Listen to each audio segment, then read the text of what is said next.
Pues ya estamos en cita con la historia, cita con todos ustedes, cita con don Pedro Fernández Barbadillo. Y hoy con un amigo de esta casa, un amigo de este programa, que no es ni más ni menos que el profesor Javier Sáenz del Castillo de la Universidad San Pablo CEU. ¿Qué tal, Javier? Bueno, ¿cómo andas? Me contabas que estabas de resaca post-navideña. De resaca post-navideña, sí. Hace tiempo que no nos veíamos, sí, ¿no? Pues desde el año pasado. Bueno, es posible. Las navidades con niños pequeños son agotadoras. Sí, bueno, te iba a decir, dímelo a mí, la mía tiene 22 y 17, tampoco ya... Son otro tipo de problemas. Sí, es otro tipo de problemas. Otro tipo de problemas, la fiesta de Nochevieja, todas estas cosas, que es un auténtico drama. Eso de que estés tú tranquilamente de vacaciones y a las 6:30 de la mañana o a las 7 se despierten todos los días. Bueno, además tú tenías gemelos, ¿puede ser? Gemelos, sí, gemelos que tienen ya 4 añitos. Eres un valiente, eres un auténtico valiente. Bueno, hay que cubrir la brecha demográfica, como sea. Don Pedro Fernández Barbadillo. Don Pedro, buenas tardes. Al aparato. Bueno, hoy el tema del que nos ocupa y que nos preocupa, creo que es no, espero que eso no sea, por favor. Llevo toda la semana hablando de lo mismo. Sí, estamos todos cansados. Toda la semana, llevo semanas. Sí. Y por cierto, lo que nos queda. Sí, yo la verdad me pregunto, cuando pones La Sexta, 4, Antena 3 y otras espantosas cadenas y tal, la primera noticia de todos los telediarios durante 5 minutos es lo que ha desayunado Puigdemont. Sí. En algunos casos es la única noticia. Y uno se pregunta, este tiempo gratis, ¿se lo dan por casualidad o porque hay alguna orden de algún sitio? Ay, pues buena pregunta, buena reflexión. Bueno, yo llevo al Zoquete Zoido, a nuestro ministro, preguntándole desde hace varios meses, bueno, en este caso, sí, meses ya, porque va para algún que otro mes, que quién paga los escoltas de Puigdemont. Y nadie ha sabido decírmelo. Y como nuestros servicios secretos, que son tan eficaces para otras cosas, que tienen tanto presupuesto, no sabían que se les iba, o es que incluso a lo mejor uno del CNI del chofer, o no sabían que iban a pegar la espantada a los mozos de escuadra. Es curioso porque en todo esto del CNI nadie ha hablado. Oye, del CNI ni de la jefa, ni de la Soraya, que es la jefa. Es que tenemos los mejores, ya sabemos. Sí. Y es posible que los tengamos, y lo que pues están eso cumpliendo es para echarse a temblar. No, es que por eso lo digo, es posible que los tengamos y lo que hagan es cumplir órdenes, ¿no? Probablemente, desgraciadamente. Que esas órdenes no casan con lo que nos cuentan en medios de comunicación o en ruedas de prensa. Bueno, hoy vamos a hablar de historia. Esto todavía por desgracia es presente. Se cumplen este año, en el 2018, varios centenarios y varios cincuentenarios. ¿Cuáles son, Pedro, de los que vamos a hablar hoy? Pues mira, vamos a empezar con un titular. O sea, 1918 es el año en el que nace el siglo XX, porque en este año terminó la Gran Guerra y supuso la destrucción de las sociedades tradicionales que sobrevivían en Europa, como el Imperio ruso y el Imperio austrohúngaro.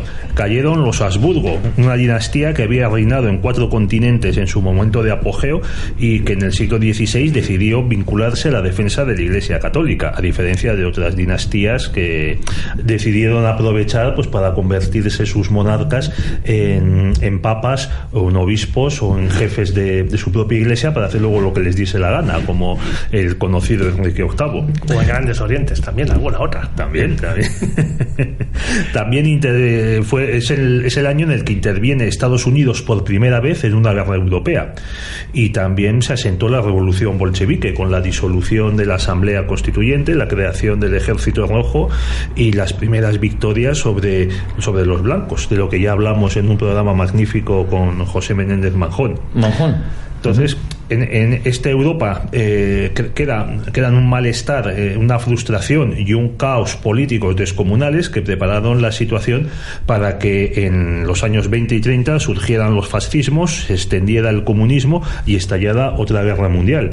Y ahora es de lo que estamos todavía viviendo. Por fortuna se produjo un cambio político y geoestratégico con la caída del muro de Berlín y la derrota del comunismo, al menos en Europa, porque en Asia y en América ahí sigue, y en España no sé si parece que vuelve también.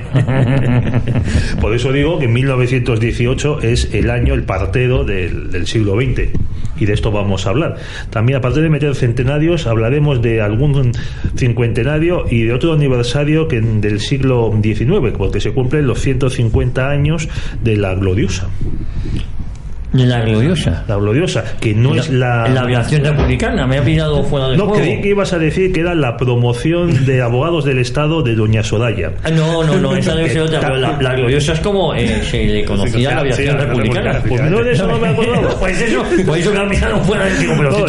Vamos a hablar un momento de la Revolución Gloriosa, que es la que derroca a Isabel II y abre paso a esa cosa maravillosa que es el sexenio revolucionario, y que creo Javier Sáenz del Castillo, que habla en los libros de texto, nuestros hijos lo estudian como sexenio democrático. Sí, bueno, más de uno todavía mantiene esa denominación, como se puede ver, políticamente neutra, ¿verdad que sí? Sí, el sexenio revolucionario, o como yo suelo decir en mis clases, más bien el sexenio tenebroso, porque aquello fue un desmadre sorprendente. Es que además, que es otro asunto que yo quiero destacar con la revolución bolchevique, es que claro, aquí los intelectuales se lo toman a broma y demás, pero es que murió mucha gente. Sí, además, no es que muriese el oligarca tal o el gran duque Pascual, no, es que moría gente que iba por la calle. Pero ya sabes que mucha gente, según el ínclito concejal del Ayuntamiento de Madrid, de cuyo nombre no quiero acordarme, eso fueron solo 5 personas. 5 personas murieron. Sí, eso dijo. Sí. No, pero cuando que a la familia del zar, me parece que yo voy a decir, ¿no? Que además empieza que ya solo eso ya son más de 5. Ya son más de 5 porque además porque 5 eran los hijos, eran 4 chicas y un chico. Y un varón. O sea, solo la familia del zar ya son 7, solo la familia directa ya son 7. Cuando llegó ese asesinato ya hubo otros 4 o 5 muertos. Sí, porque estaban el médico, el marinero, la cocinera, alguna criada. Claro, el servicio también es ejecutado. No había que dejar pruebas. Sí. Pero vamos, volviendo a lo del sexenio, cuando digo lo de que es tenebroso, no es porque que quede muy claro que en este caso no estoy hablando por una predisposición o simpatía o antipatía política. Es que recordemos que el sexenio se resume en la frase de Figueras cuando abandona el gobierno. La frase famosa, como termina el Consejo de Ministros el día antes de coger y largarse a París. Dice: señores, estoy hasta los cojones de todos nosotros. ¿Y de quién era? No mando ni en mi casa. Esa es la otra conocida frase, ¿no? Pues también otra frase que se le atribuye a Figueras es que cuando llegó a París cogió el tren ahí, lo que se llamaba antes la estación de Francia, que es la de Príncipe Pío, pues llegó a París y mandó un telegrama a Madrid diciendo llegué bien, Figueras. Bueno, Estanislao Figueras, que me forma tiene parentesco con la familia de mi madre. ¿Sí? De forma política, está casada con una, no sé, tatarabuela o tataraprima de la familia de mi madre, y es Estanislao Figueras. Un personaje curioso, pero vamos, esa frase es la frase que mejor resume esos 6 años. Brutal, que escenifica el fracaso de lo que fue el modelo republicano. Que además no es la única frase, porque es muy parecido, no en este caso a la frase, sino a la actitud de Amadeo. Cuando se tiene que largar, viene aquí a gobernar España y al final dice: mira, este país es ingobernable, que se lo queden ellos, yo me vuelvo a Italia. ¿Quién me ha engañado? ¿Quién me ha mandado a venir aquí con esta tropa? Amadeo dijo: no entiendo nada, esto es una jaula de grillos. En italiano suena mejor.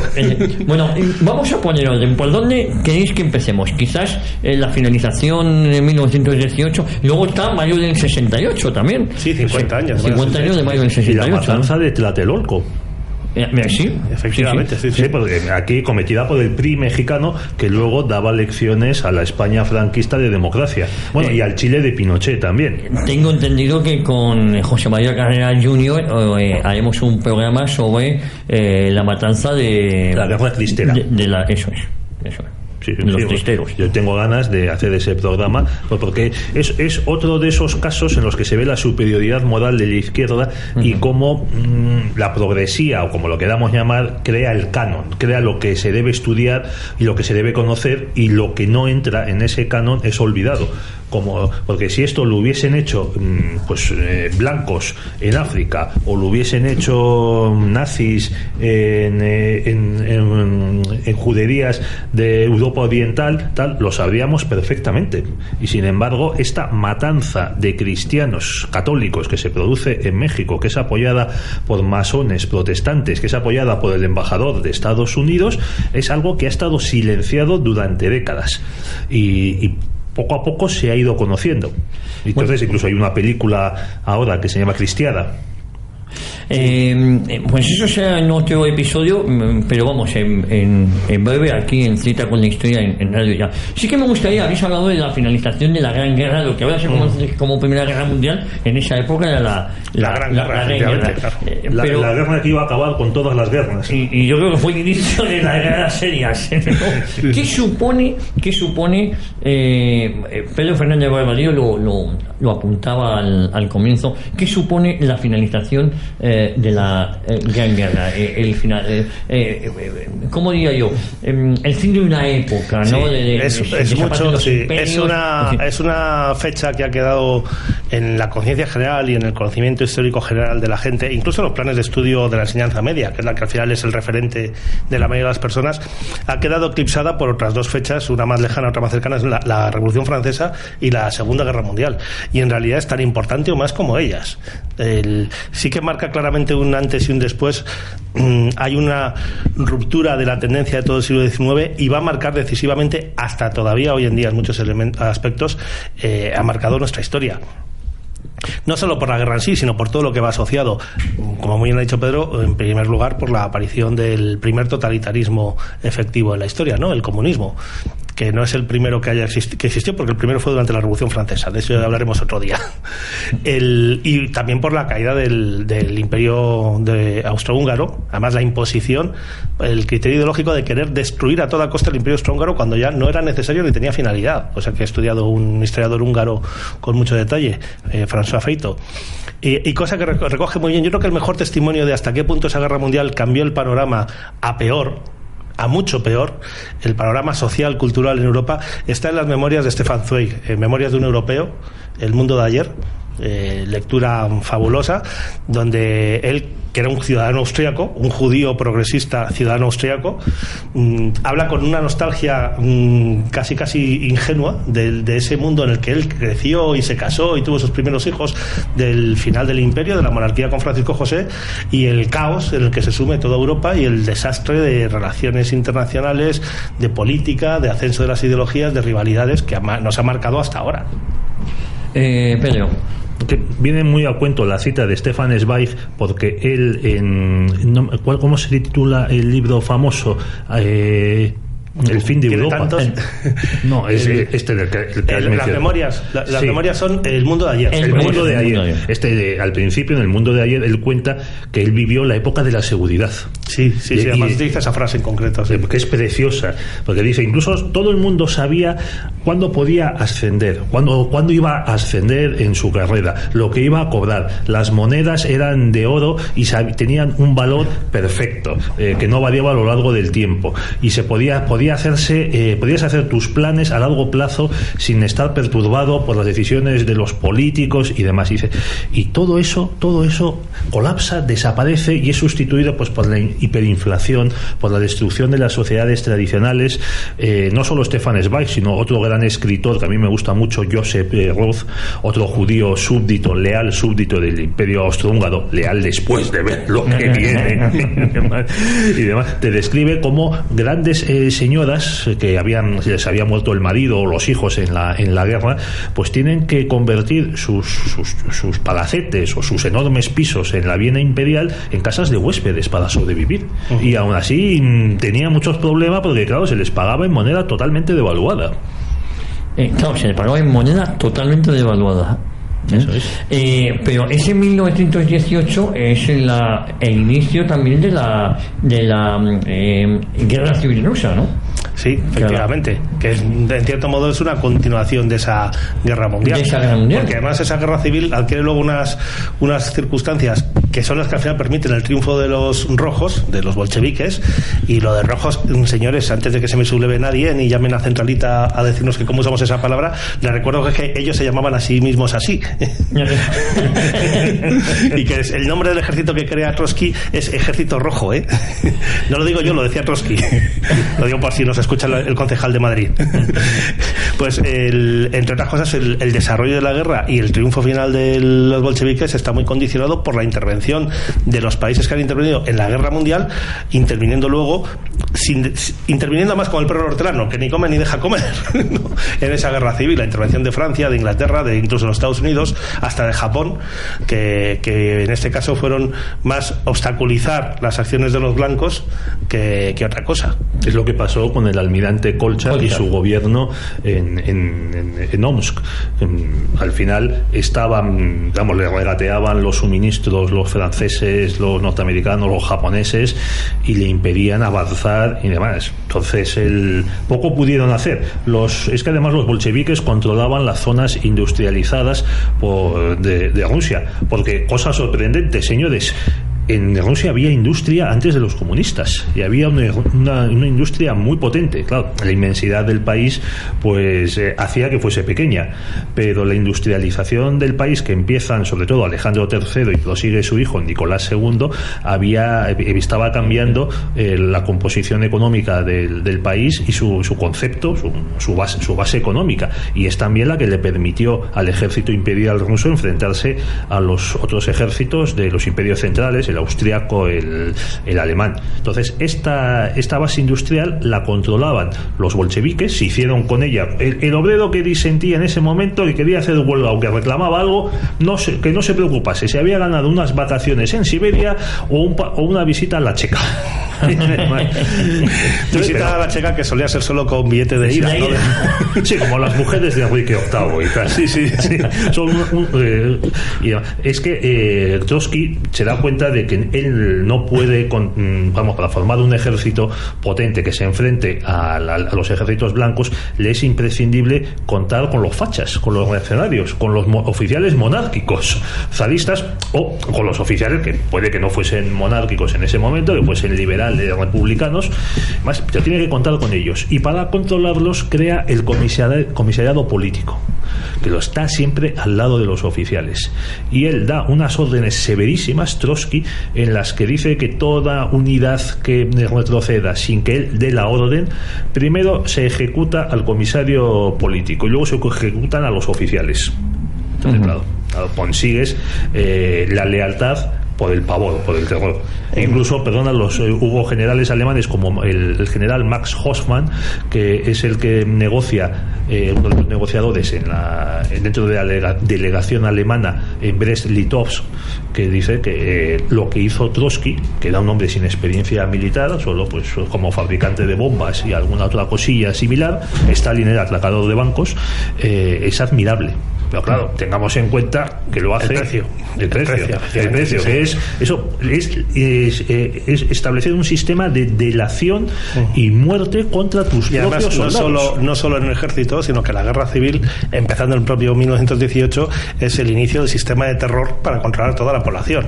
Es la creación de la Checa, es el inicio de las primeras tentativas de colectivización, que se van a quedar ahí relegadas, pero es el inicio de toda la red de policíaca, de control de la población y de represión inmediata. Es decir, no eran solo los soldados disidentes o de dudosa lealtad a los soviets los que se iban a Siberia o desaparecían en el frente, sino el control de la población, como muy bien reflejo en una de las novelas que a mí más me gusta sobre este periodo, que es El Doctor Zivago, de Boris Pasternak. Pero mucho mejor en la novela que en la película. Y fíjate que la película es buena, ¿eh? La película es buenísima, pero la novela es todavía mejor. La película está grabado en Soria, coincidiendo con mi tío Paco Gasol, era gobernador militar de Soria en esa época. Entonces, cuando falleció, él siempre sosteníamos un mito de que él nos contaba que era íntimo de Geraldine Chaplin, y no le dábamos mucho crédito.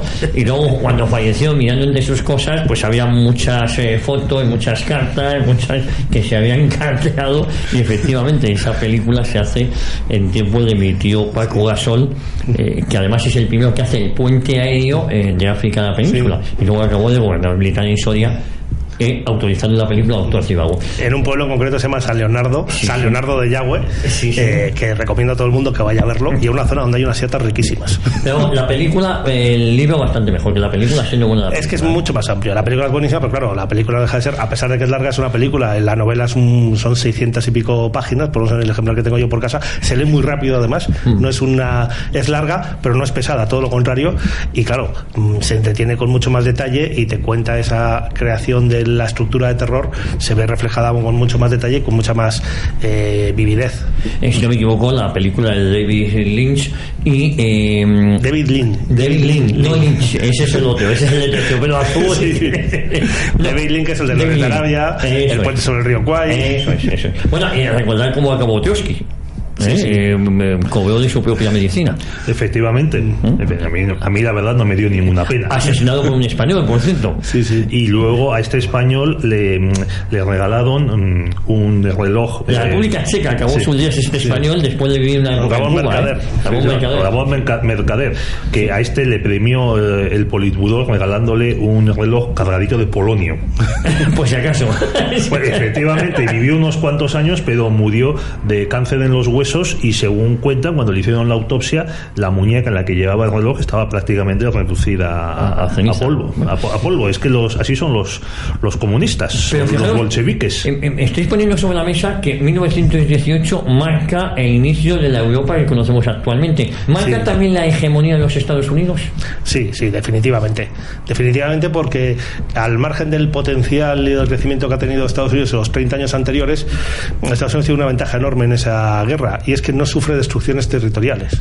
Prácticamente todo el continente ha sufrido una destrucción física, fábricas, ciudades, carreteras, ferrocarriles, etcétera, brutal. Incluso Inglaterra, que no ha sufrido en su territorio, o ha sufrido muy escasísimo impacto por la guerra en su territorio, pero sí ha visto su economía muy dañada por el bloqueo del comercio, mientras que Estados Unidos no solo no se ve dañado, sino que además se ha convertido, ese ha sido su gran negocio, porque ha sido el suministrador a todos los países de las potencias aliadas, del Entente, y luego va a ser el gran financiador de la paz, el gran financiador de un sistema perverso, que es lo que va a llevar a la crisis del 29, ¿no? De un sistema perverso, porque ya en las mesas de negociación de París, Keynes, que era miembro de la delegación inglesa, ya avisó de que esto iba a no más tardar, en 10 años máximo, iba a provocar una crisis global.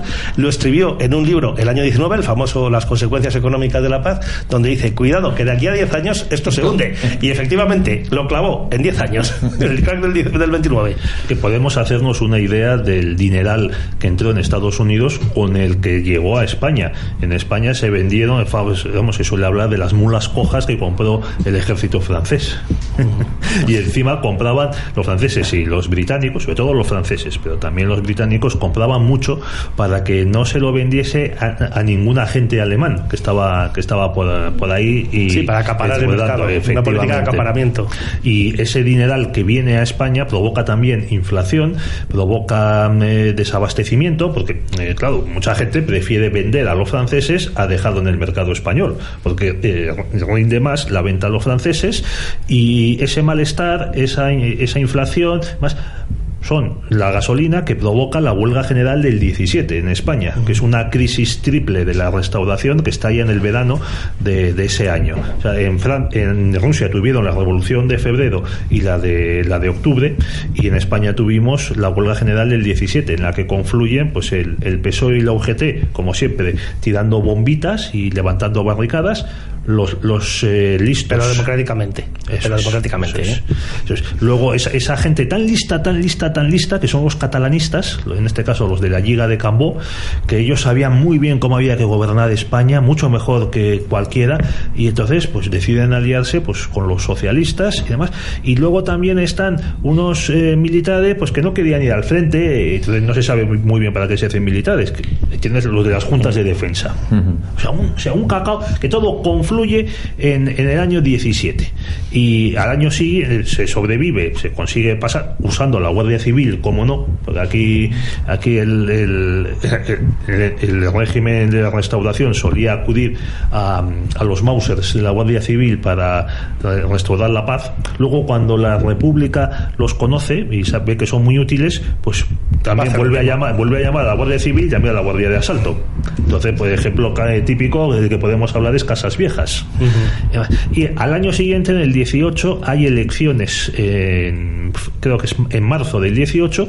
Ninguno de los partidos que estaban ya en descomposición consigue una mayoría clara. Se hace un gobierno de coalición que encarga a Alfonso XIII a Antonio Mauda, al mismo al que le habían echado por la Semana Trágica. Además, todo esto viene muy bien que lo digas, porque cuando en 1923 se produzca la caída del régimen de la Restauración y el establecimiento de la dictadura de Primo de Rivera, que habitualmente, incluso en los libros de texto, se asocia siempre con la cuestión de África, con los efectos de la derrota de Anual y el intento del ejército, de un sector conservador del ejército, de salvar al rey de la responsabilidad de África, que es el discurso oficial de la izquierda sobre este periodo. No, eso es el detonante, nada más. Lo que está de fondo es una crisis del sistema que se arrastra desde hace muchísimo tiempo, de corrupción, caciquismo, clientelismo, etcétera, etcétera, pero que se ha agravado a partir de la Guerra Mundial, curiosamente por lo que dice Pedro, porque España se enriqueció mucho, pero ese enriquecimiento lo que fue totalmente pernicioso, o sea, tuvo un efecto perverso en la economía española. Claro, porque en teoría fue positiva la no entrada de España en esa guerra mundial. Y hubo un enriquecimiento dinerario, pero un enriquecimiento en dinero, por el comercio fundamentalmente y por las ventas, pero en dinero que no se distribuyó, que provocó la abundancia de dinero, provocó una subida de precios, pero sin que el dinero llegase a todos por igual, y unos desajustes en la producción, en la comercialización, etcétera, etcétera, y que bueno, que de hecho inmediatamente acabar la guerra España sufrió una crisis en su balanza de pagos brutal, porque era una burbuja, era exactamente como una auténtica burbuja, una burbuja muy falsa, creada por ese comercio falseado por la guerra. Mira, a mí me gustaría contar lo que escribió Víctor Pradera, el pensador tradicionalista asesinado en San Sebastián en 1936, por cierto. Y además, cuando Primo de Rivera se hace con el poder en la Capitanía General de Barcelona, también hay que decirlo. Pues no, pues esto escribió don Víctor. Gracias a Dios, va a acabar esta vergüenza, va a acabar la situación de Barcelona, en que 4 pillos de blusa y otros tantos de levita, explotando vilmente a los obreros, tienen en jaque a un gobierno.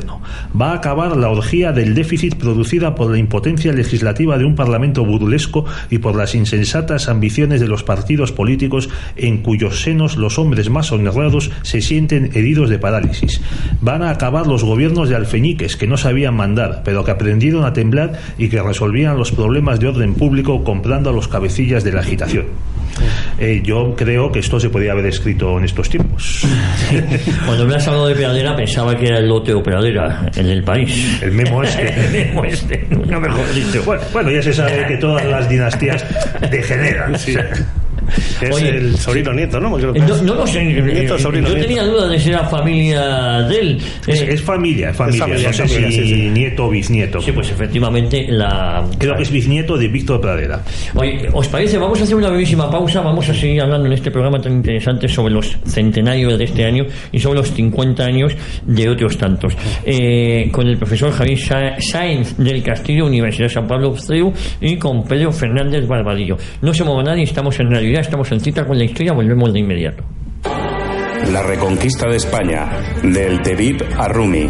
Colección facsímil completa de 34 números en edición limitada, numerada y firmada por doña Carmen Franco Polo, prologada por José Utrera Molina y presentada en una exclusiva caja. Puede ser suya por 500 euros. Contáctenos en secretaría@fnff.es o en el teléfono 91 541 2122. Repetimos, secretaría@fnff.es o en el teléfono 91 541 2122.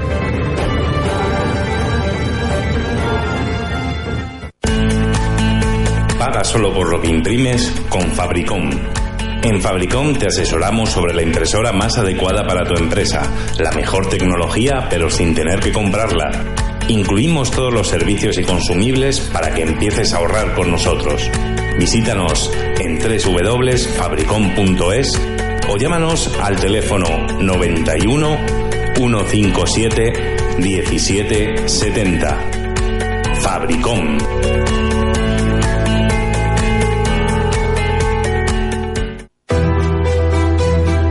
Editorial Fajardo el Bravo.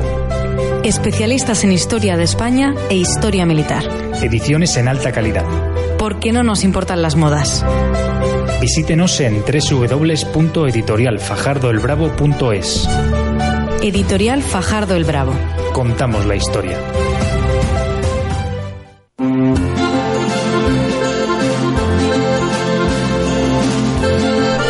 Pues seguimos adelante en Cita con la Historia, como siempre con Pedro Fernández Barbadillo y con el profesor Javín Sáenz del Castillo de la Universidad San Pablo CEU. Ya no se me olvida, que siempre tengo una cabeza.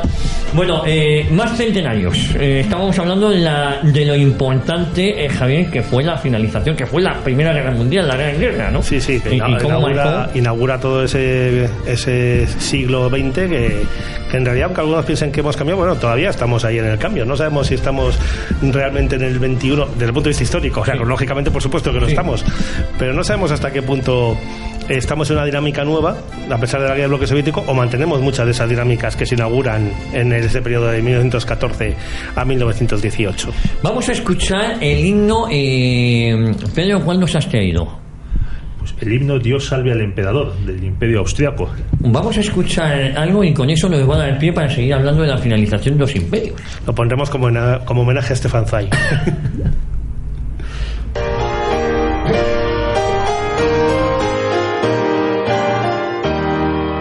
Gott erhalte Franz den Kaiser, unseren guten Kaiser Franz, hoch als Herrscher, hoch als Weiser, steht in des Ruhmes Glanz, Liebe windet Lorbeerreiser.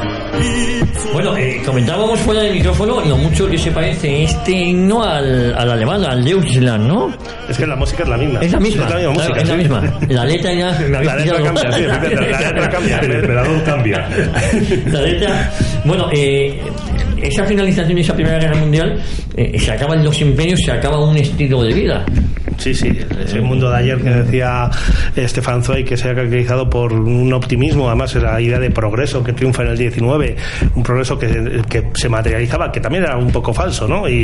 Pero esa sensación de una sociedad segura, una sociedad estable, que de un día para otro salta por los aires, y además salta por los aires no para pasar a otro modelo, sino para pasar a la incertidumbre y al caos. Pero el progreso no es solo un progreso material, yo quiero destacar que era también un progreso social. En muchos de estos países hay un ascenso social, una movilidad que no se había dado en ninguna otra época. Y precisamente uno de los países con estructuras sociales más bloqueadas no era el Imperio Austrohúngaro, sino Francia. Sí, sí. También Francia era un país que tenía un presupuesto militar en el año 13-14 superior al de Alemania. También pongamos las cosas en su sitio. Al igual que hemos hablado antes de la industrialización de Rusia, también hay que decir que era Francia una sociedad más fosilizada, más inmóvil desde el punto de vista social que el Imperio Austriaco. ¿Por qué? Porque también ahí se suele echar la culpa, como siempre, así los jesuitas, los católicos, la aristocracia que quedaba, pero es que en Francia, para ascender social y políticamente en el régimen de la Tercera República, tenías que iniciarte en determinadas logias. Todo hay que decirlo, ¿eh? La importancia que ha tenido la masonería, que muchas veces parece que es sobre todo en el siglo XIX y en el siglo XX, ¿no? Sí, y que por ejemplo tiene un papel decisivo en la desaparición del Imperio Austriaco. Hay una peculiaridad: el Imperio ruso desaparece por la revolución que se lo lleva por delante. El Imperio Austriaco termina la guerra y sigue estando ahí, y sigue estando respetado por su población, y es una condición impuesta por los vencedores, en concreto fundamentalmente por Francia, en las negociaciones de paz, que Austria tiene que cambiar de forma de gobierno. Claro, uno lo lee y dice, ¿y por qué? ¿Qué tiene que ver la forma de gobierno de los austriacos con la guerra, con el haber empezado, con cómo se ha desarrollado o con cómo ha terminado? ¿Y por qué no dejan los austriacos que lo decidan? No, es ese, como muy bien ha dicho Pedro, es que los Habsburgo es el último vestigio que queda del antiguo régimen. Es la única dinastía del antiguo régimen que queda, y además la última, porque ya la rusa, como digo, ha desaparecido hace muy poquito, pero ha desaparecido y ha sido aniquilada físicamente incluso, y es la única que queda que tiene esa adscripción a la religión. Recordemos una frase de Voltaire que repetía hasta la saciedad. Voltaire siempre decía en muchas de sus cartas y en muchos de sus mítines, difundiendo la Ilustración y preparando la revolución, que había que acabar con dos cosas. Y dice, en este mundo la revolución solo será posible si se acaba con dos cosas, que es con el Imperio Austrohúngaro y con la Iglesia. Bueno, pues va en camino, una cosa ya se la cayó, la otra está cerca, ¿eh? Bueno, después de que el Papa en Perú ha dicho, no le ha iluminado Dios ni el ángel de la guarda al decirlo, ha dicho que las monjas chismosas son peores que los terroristas de Sendero Luminoso. Cuando hablan de política vamos a callarnos. Matan lo mismo una monja chismosa que los asesinos de Sendero Luminoso. Además es que los asesinos de Sendero Luminoso les gustaba matar con cuchillo, con hacha, con machete, con agua hirviendo y demás. Y las monjas todo lo más dan pellizco de monja. Por cierto, dame muchos Fujimoris para acabar con estos terroristas de Sendero Luminoso, porque hay que recordar quién acaba con ellos. Bueno, mira, yo recomiendo a todo el mundo que busque en YouTube, para que vean cómo es realmente la imagen de Sendero, que busque en YouTube el nombre de en Google o en YouTube, Lucanamarca. Lucanamarca es una localidad de los Andes donde, como venganza porque matan a un líder senderista, porque él ha intentado antes matar a uno de los prebostes del pueblo, y cuando el pueblo reacciona matando, los campesinos reaccionan matando a este líder senderista, pues ellos llegan y lo que hacen es que aniquilan el pueblo entero, prácticamente entero. Y hay un documental muy interesante que está en YouTube, que se puede ver con ese nombre de Lucanamarca, y es el mejor reflejo de lo que es el terror, como dices tú, matando a machetazos, con agua hirviendo, a pedradas, incluso a los niños del pueblo. A los niños me refiero a bebés. Eso era Sendero Luminoso. Entonces, que al Papa le parezca más peligroso las monjas chismosas, me parece vamos a decir, por esto sí que debería pedir perdón, vamos. Sí, vamos a decirlo con estas mucho, vamos a quedarnos en que es lamentable. Sí. No, pero te quiero decir que si nos ponemos a pedir perdón, estas declaraciones son las que yo le exijo, entre comillas, sobre todo cuando habla de política, que pida perdón. Yo no hablo de cuestiones. Por lo menos que se lo piense dos veces. Por lo menos que se piense dos veces. Sobre todo a las víctimas, pedir perdón a las víctimas de Sendero Luminoso, que por desgracia fueron miles. Bueno, volviendo al tema de la caída de los imperios, antes he comentado, hay un autor húngaro, François Feito, que tiene un libro precioso, Requiem por un imperio difunto, donde cuenta la destrucción del imperio austrohúngaro en las paces en las negociaciones en Versalles y las paces siguientes, después de la guerra. Sí.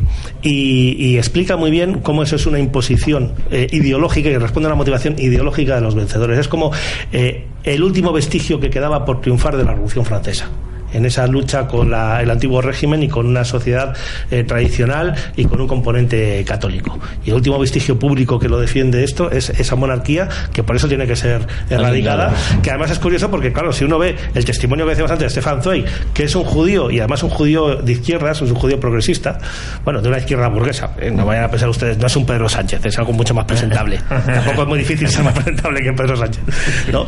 Como cuando uno lee sus memorias se da cuenta y dice, si es que este es el primer señor que está defendiendo al imperio, o sea, realmente hacía falta eso.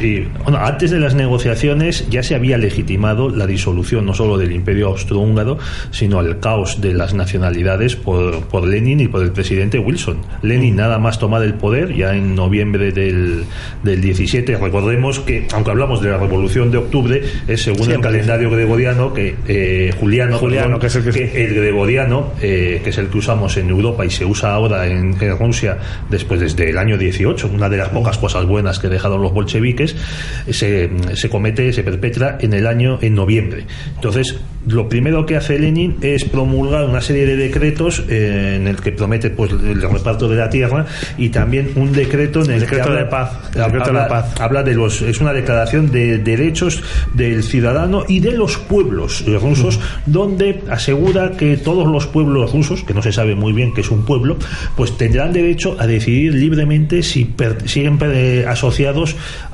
viviendo juntos a Rusia, o claro, a lo que vaya a sustituir al imperio. Esta es la primera declaración que hay de la primacía del derecho de determinación, y ya creo que es en febrero, en el año 18, el presidente Wilson promulga sus 14 puntos, entre los que se incluye la autonomía para las regiones o los pueblos que forman el imperio austrohúngaro.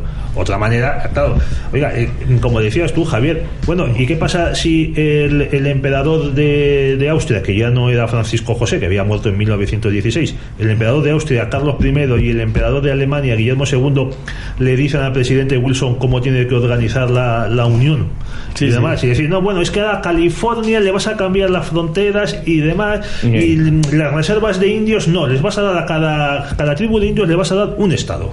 Y el Estado federal lo vamos a convertir en una república centralista o cosas por el estilo. O si no, vamos a poner a un archiduque austriaco de emperador de los Estados Unidos. ¿Por qué no? Sí. Y luego hay perdona, si me permites, Javier, vamos a dar una pequeña lista de los países que nacen en aquella época. Ya en el 17 habían proclamado su independencia Ucrania y Finlandia. Finlandia consigue sobrevivir, Ucrania no, porque claro, la autodeterminación estaba muy bien para destruir la sociedad tradicional. Claro, que es lo que estoy diciendo, esa es la estrategia de Lenin. Yo lo propongo para destruir a las oligarquías burguesas que me interesa, para acto seguido incorporarlas por la fuerza, si es necesario. Porque todos los países que se autodeterminan, entre comillas, todos los países y territorios que se autodeterminan de Rusia y se convierten en repúblicas independientes, no acaban bien. Antes de 2 años todos están reintegrados en Rusia. Y entonces, en el año 18 se independizan, proclaman su independencia, pues Lituania, Letonia y Estonia, que sobreviven hasta el pacto nazi-soviético entre Hitler y Stalin, ese pacto que según muchos comunistas, incluso hoy día te dicen ese pacto no existió. No existió, o fue una argucia de Stalin para engañar a Hitler. Dice, joder, hay que ver. También se independiza Polonia. Y ya Georgia dura muy poquito, como dice Javier, enseguida la anexionan otra vez, y ya en varios territorios del centro de Asia, de lo que hoy es Kazajistán, Turkmenistán, Uzbekistán, también se convierten en repúblicas, pero que duran esos 6 meses, 1 año. Sí, hasta que es vencido Kolchak y tiene las manos libres el ejército. ¿Cómo decías que era el ejército? ¿De qué color era ese ejército? Encarnado. Oye, y luego en Centro Europa, pues los vencedores, los aliados, hacen que se independicen varios países. Unos tenían historia detrás, pues Hungría, por ejemplo, y hemos mencionado a Polonia en los países bálticos, y sin embargo otros que son creaciones literalmente de lo que se llamó luego el sistema de Versalles, que son Checoslovaquia y Yugoslavia. Hay otro país otro imperio que desaparece, y del que hemos hablado poco, es el Imperio Otomano.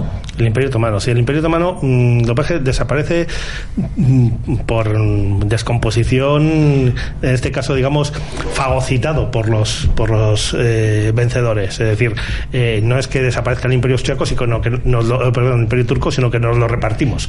Nos quedamos con sus territorios. Imperio Otomano, de todas formas, estaba en una crisis muy grande, más allá de la guerra. De hecho, algunos historiadores sostienen que el Imperio Otomano se metió en la guerra intentando buscar una salida, algo así como cuando Galtieri invadió las Malvinas, ¿no?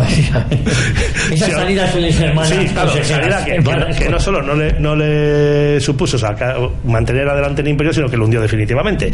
Desaparece el Imperio Otomano como estructura política, sustituido por una república después del golpe de los jóvenes turcos, de Atatürk y demás. Pero luego además territorialmente efectivamente se ve fragmentado por el reparto que hacen los vencedores. Lo que es hoy Irak y Kuwait para los ingleses y Palestina, y lo que hoy es Siria y Líbano para Francia. Y la independencia de todo formaba parte del Imperio Otomano. Y la independencia de la actual Arabia Saudí, que entonces también era territorio otomano. Es toda esa parte de el Líbano, Siria, Palestina o Israel, toda la península arábiga, y la península arábiga, hasta Adén. Todo eso es la campaña de Lawrence de Arabia, y luego del otro lado, en Irak y Kuwait, es la estrategia de los ingleses para hacerse con el control del petróleo. Además, los jóvenes turcos que se hacen con el poder, le imponen al sultán, aparece ser llamados al gobierno pues unos años antes de la Primera Guerra Mundial, le imponen, son los que comienzan el primer genocidio del siglo XX, que es el genocidio armenio. Sí, además el genocidio quería hablar de efectivamente el genocidio armenio, que se da en esta época, que inaugura un proceso. Esto lo explica muy bien un francés, un libro que recomiendo a todo el que le interese esto. Hay un historiador francés, Bernard Brunetot, que tiene un libro que se titula El siglo de los genocidios. Un libro fabuloso. Yo lo tengo de lectura obligatoria con mis alumnos en clase. Ya saben que les cae como mínimo un par de capítulos y según el grupo les cae el libro entero. Les recomiendas que escuchan este programa. Yo creo que puede ser muy interesante para que les vayas orientando. Les comento esto. El libro de Brunetot hace primero una introducción muy amplia de unos 80 páginas más o menos de los genocidios en el siglo XX, lo que han supuesto, y la violencia política, la violencia en la política, y explica muy bien cómo esa violencia viene de la guerra mundial. Violencia que es la que luego va a desembocar en lo que es después del genocidio armenio. Se produce durante la guerra, pero luego están los que vienen después de la guerra, y el genocidio nazi no es tan extraordinario como podemos pensar, ni es el único. Y el genocidio nazi está en una dinámica de violencia política, de violencia genocida, que ha sentado sus semillas en la guerra mundial, con esa propaganda de odio al enemigo, de deshumanización del enemigo, al que es lícito eliminar a toda costa y exterminarle, no simplemente vencerle, sino aniquilarle. Que lo practican todos, ¿no? Ese discurso de odio que ahora tanto se dice se inaugura de forma masiva y generalizada, y legitimando ese odio hasta el exterminio en la propaganda de la guerra mundial, y que se pone en práctica en Armenia, y que va a ser un ejemplo estudiado. Una de las cosas, en el capítulo que dedica Brunetot a ese genocidio, dice curiosamente cómo hay muchos gobiernos que luego en los años, y muchos sistemas políticos en los años 20, los años 30 y los años 40, que van a estudiar el caso armenio para verlo como ejemplo, para ver cómo puedo hacer yo algo parecido. Pedro, la gripe española. Pues es otro de los grandes aniversarios de este año. La gripe empieza a detectarse a principios del año 18, parece ser que la traen tropas de Estados Unidos a Europa, y mata a más gente que la propia guerra mundial.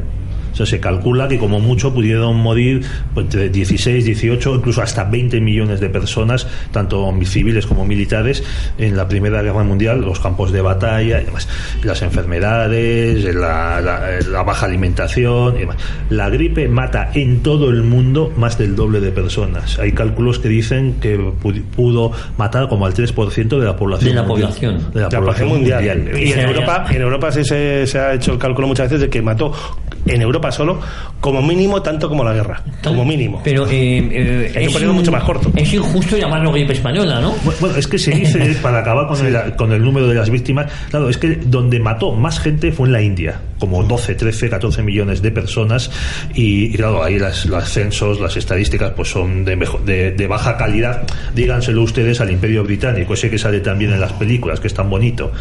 ¿Por qué se llama gripe española? Preguntabas. Pues porque España es el único país de Europa donde no se aplica la censura a la prensa, porque Portugal estaba también en guerra desde el año 15 con los imperios centrales, y entonces a la hora de buscar el paciente cero, pues claro, ¿a dónde van los médicos? A la prensa española. Entonces ellos creen que la gripe se genera en España y de ahí se expande, cuando la gripe llega a España.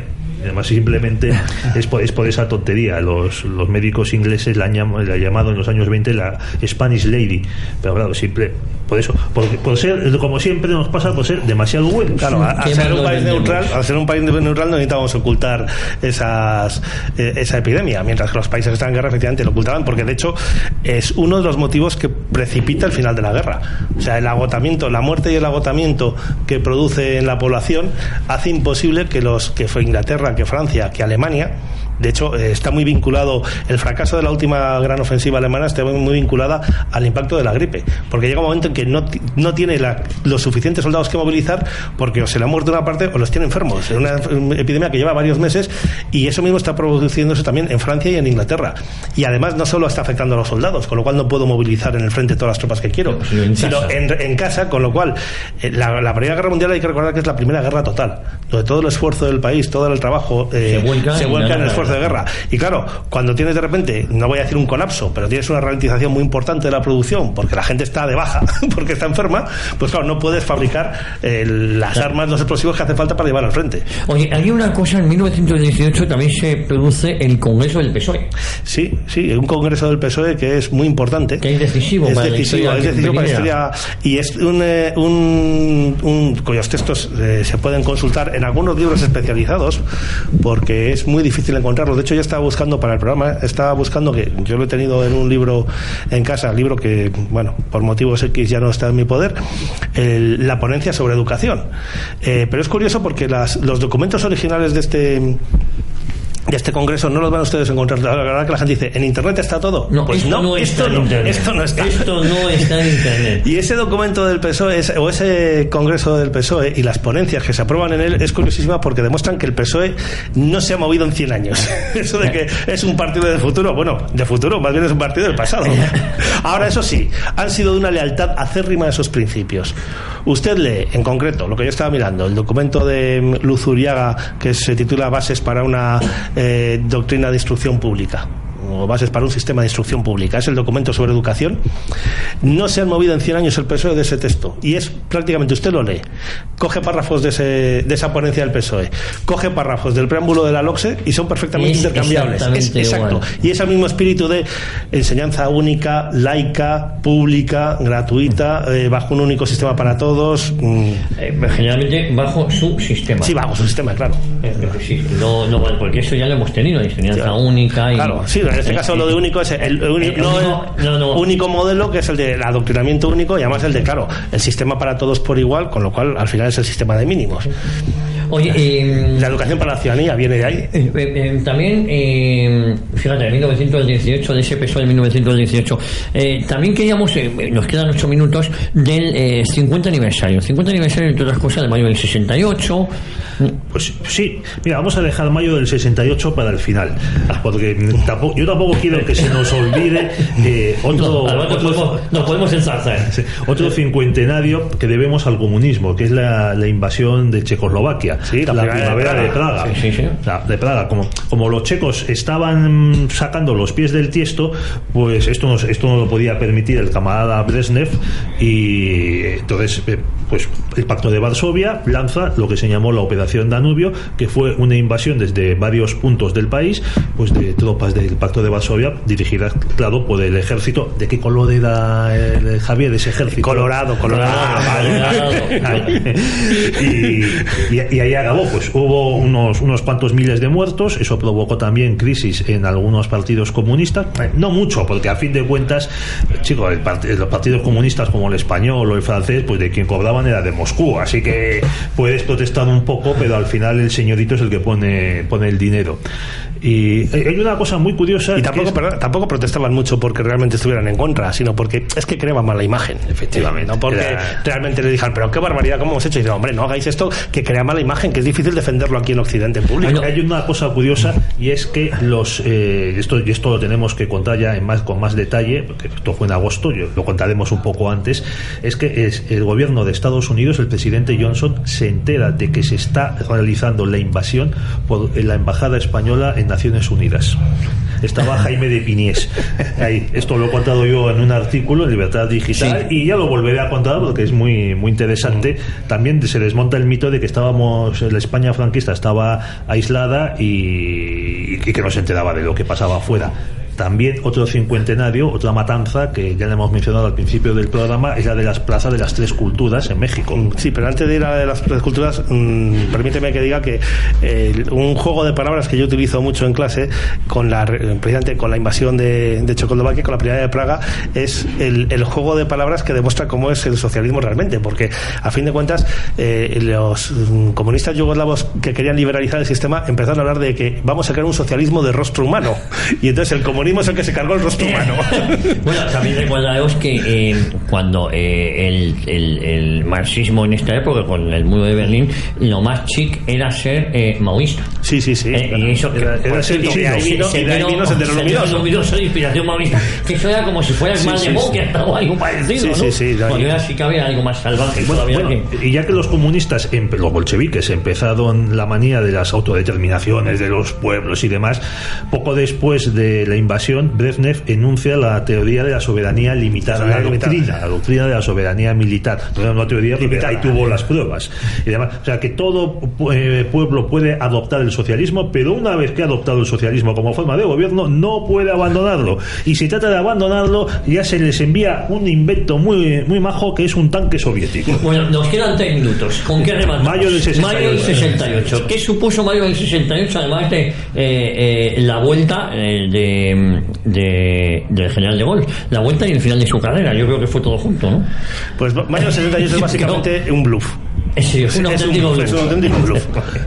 Es curioso porque en Francia dicen que como ahora todos los oligarcas y burócratas franceses de alto nivel, defensores del establishment más apolillado, son los jóvenes radicales que tiraban piedras en mayo del 68. Los fumapuerros del 68. De acuerdo, políticamente no tuvo éxito, pero socialmente lo que es en cuanto a cultura, costumbres, ha sido demoledor para Occidente. El otro efecto, el que en cambio sí triunfa, es el efecto contracultural que tiene.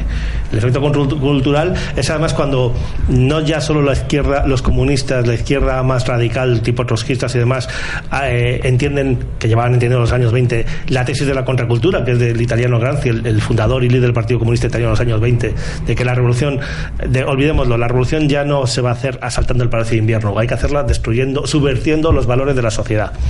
Y eso, que lo usaban como una figura retórica de, bueno, esta es la propaganda y tal, pero no, a partir de mayo del 68 se generaliza en los movimientos de izquierda.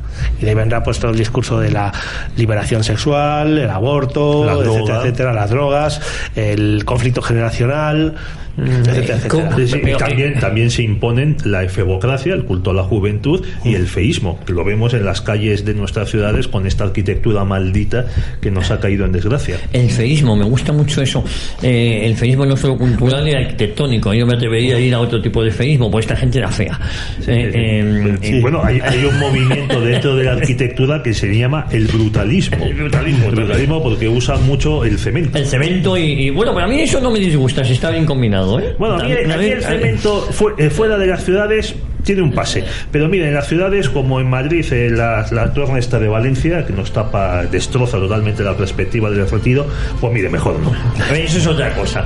Oye, vamos acabando ya, pero un día le podríamos dedicar un capítulo el que se merece a la secuela de mayo del 68. Sí, desde luego, porque todavía, por ejemplo, el tema de la liberación sexual de que hemos hablado, oiga, miren ustedes, ¿de dónde se creen que viene tanta violencia doméstica hoy en día? Por ejemplo. Sí.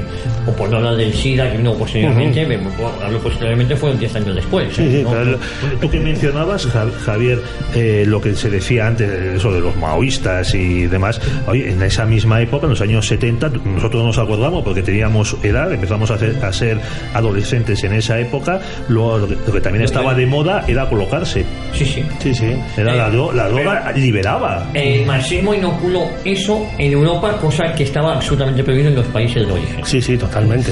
Bueno, el profesor Javier Sáenz del Castillo de la Universidad San Pablo CEO, como siempre, amigo, un placer haberte tenido aquí en los micrófonos de Radio Vida. Placer mutuo. Ya te estamos echando de menos. No hago ni el programa, ya te estamos echando de menos. Pedro Fernández Barbarillo, como siempre, la próxima semana más y mejor aquí un Cita con la Historia. Viva el emperador.